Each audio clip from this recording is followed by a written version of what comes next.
రేపు వేసుకుంటాం మరి రోజు స్టైల్ అయింది ఇప్పుడు మాకు ఎట్టకాల ఇటు పక్క మళ్ళీ మాకు వాచితే ఈ పక్క వేసుకుంటాం కానీ వేసుకోండి కామన్. ఇది అందరూ కొంచెం ఇబ్బంది ఆలోచిస్తారు ఏమైందని గులకరాయి ఏదో పడింది అనేసి రకరకాలగా ఏమో ఒకేసారి అందరూ కింద పడినారేమో అని ఇందాక చాలా మంది అడుగుతున్నారు మిత్రులు. ఇది ఇప్పుడు ట్రెండింగ్ అండి. ఇప్పుడు రాజకీయ నాయకులకి ఇలా ఉంటేనే ప్రజలు సింపతి చూపిస్తున్నారంట. కాబట్టి మేము కూడా ఈ 13వ తేదీ ఎలక్షన్ వరకు ఇలా వేసుకుని తిరుగుదామని చెప్పి నిర్ణయం తీసుకుని మొత్తం ట్రెండింగ్ స్టైల్. గతంలో కొద్ది రోజులు ప్యాంటు మీద ప్యాంట్ వేసుకోవడం, షర్టు మీద షర్ట్ వేసుకోవడం ట్రెండింగ్ ఉండేది.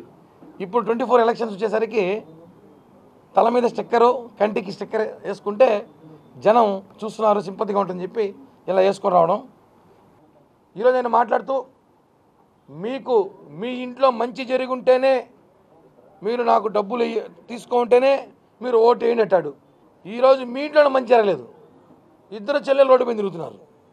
ఇద్దరు చెల్లెలు పొద్దున్న నిద్రలేస్తే చంద్రబాబు నాయుడు గారి కన్నా పవన్ కళ్యాణ్ గారి కన్నా ఎక్కువ వాళ్ళ చేస్తారని సొంత బాబాయిని చంపేసి అతను పక్కన పెట్టుకున్నావు, చిన్న పిల్లాడు అంటున్నావు. ఈరోజు సొంత చెల్లెలు బయటకు వచ్చి మీ ఇంట్లో మంచి జరుగుంటే ఓటేనప్పుడు మీ ఇంట్లో మంచి జరగలేదు, మీ ఎలా ఓటేయాలి?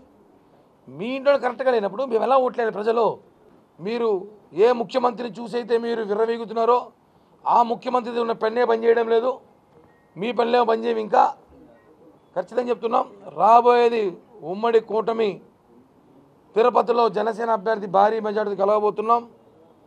ఏదైతే మీరు అభివృద్ధి చెప్పారో అది అభివృద్ధి కాదు, మొత్తం మోసమని ప్రజలకు తెలిసే రోజులు చాలా దగ్గరలో ఉన్నాయని చెప్పి కూడా తెలియజేస్తున్నాం.